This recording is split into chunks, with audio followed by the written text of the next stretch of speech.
بسم اللہ الرحمن الرحیم، اللہم صلی علی محمد و آل محمد۔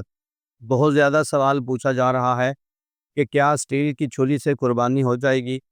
کیا لوہے کے علاوہ کسی اور چھری سے ہم جانور کو ذبح کریں تو کیا ہماری قربانی ہو جائے گی؟ تو اس بات کو یاد رکھیں کہ آپ نے قربانی کا جو جانور ذبح کرنا ہے وہ صرف لوہے کی چھری سے کرنا ہے۔ آپ اسی چھری سے ہی جو ہے وہ قربانی کا جانور ذبح کریں۔ چھری کو بالکل تیز کریں، جانور کو قبلہ کی رخ کریں اور اللہ کا نام لے کر تکبیر پڑھیں اور لوہے کی چھری سے جانور کو ذبح کریں۔ لوہے کے علاوہ کسی اور چھری کا استعمال نہ کریں۔ اگر آپ چاہتے ہیں کہ قربانی صحیح ہو اور قربانی آپ کی قبول ہو تو آپ لوہے کی چھری سے ہی جانور کو ذبح کریں گے۔ خداوند عالم ہمیں مذہب اہل بیت کو سمجھنے کی توفیق عطا فرمائے۔